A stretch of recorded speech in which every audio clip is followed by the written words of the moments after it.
Assalamualaikum warahmatullahi wabarakatuh. Perkenalkan, nama saya Intan Sasabila Panegoro dari kelas PBIB semester 4 dengan NPM 24082009. Jadi video ini dibuat untuk menjawab soal final test mata kuliah English for Specific Purposes.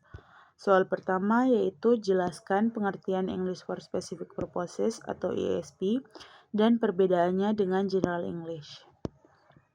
Jadi, ESP itu adalah pembelajaran bahasa Inggris yang dirancang khusus untuk kebutuhan tertentu dari sekelompok pembelajar, biasanya berhubungan dengan profesi atau bidang studi mereka. Contohnya seperti English for Nursing untuk perawat atau English for Tourism untuk orang yang bekerja di bidang pariwisata.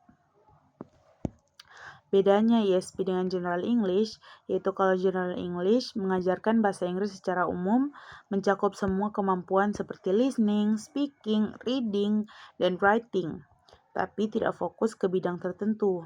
Biasanya cocok untuk pemula yang tujuannya untuk berkomunikasi sehari-hari.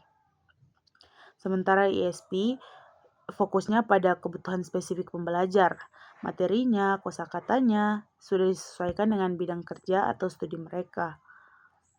Biasanya juga pembelajar ESP itu sudah punya dasar bahasa Inggris dan tujuannya belajar juga lebih jelas dan terukur. Soal kedua, uraikan dua karakteristik utama ESP dan jelaskan mengapa karakteristik tersebut penting dalam perancangan pembelajaran. Jadi karakteristik yang pertama adalah pembelajaran yang berbasis pada kebutuhan. Jadi materi pembelajarannya itu dirancang berdasarkan analisis kebutuhan pembelajar, apa yang benar-benar diperlukan nanti di tempat kerja. Ini itu penting karena membuat pembelajaran jadi lebih efisien, tidak buang-buang waktu dan tenaga untuk materi yang tidak akan dipakai nanti. Karakteristik kedua adalah fokus pada bidang tertentu. Jadi, materinya menggunakan istilah dan situasi yang sesuai dengan bidang itu. Misalnya istilah medis untuk perawat dan dokter, dan istilah pariwisata untuk orang-orang yang bekerja di bidang pariwisata seperti pemandu wisata atau resepsionis di hotel atau penginapan. Ini itu penting karena pembelajar bisa mengaplikasikan bahasa Inggris dalam situasi yang nyata di pekerjaan mereka. Jadi, di sini itu sebelum lanjut ke soal nomor 3 sampai nomor 5, ada studi kasus untuk menjawab soal dari nomor 3 sampai nomor 5 itu. Sebuah lembaga pendidikan di daerah pesisir ingin menyiapkan lulusan yang mampu berkomunikasi dengan wisatawan asing dan mitra internasional. Namun, selama ini pembelajaran bahasa Inggris masih bersifat umum. Oke, jadi soal nomor 3, kita akan lanjut ke soal nomor 3. Soal nomor 3 itu, apakah pendekatan ESP relevan digunakan pada kasus tersebut? Jelaskan alasan Anda. Menurut saya itu, pendekatan ESP itu relevan digunakan pada kasus ini, karena tujuan dari lembaga itu sudah jelas dan spesifik, yaitu menyiapkan lulusan yang bisa berkomunikasi dengan wisatawan asing dan mitra internasional, bukan hanya sekedar bisa bahasa Inggris secara umum.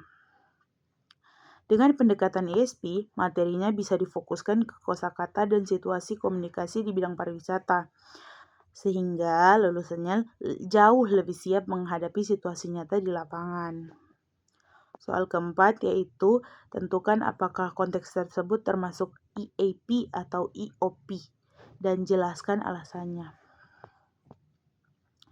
Menurut saya konteks itu termasuk EOP atau English for Occupational Purposes, bukan EAP, karena tujuan pembelajarannya itu untuk kebutuhan pekerjaan yang sudah dibilang tadi, yaitu berkomunikasi dengan wisatawan asing dan mitra internasional dalam konteks kerja.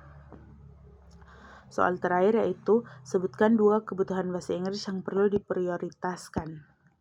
Menurut saya yang pertama itu speaking dan kedua listening.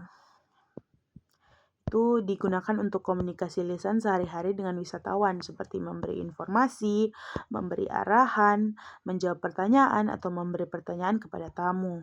Ini tuh penting karena paling sering dipakai langsung di lapangan. Oke, sekian jawaban dari saya. Wassalamualaikum warahmatullahi wabarakatuh. Terima kasih.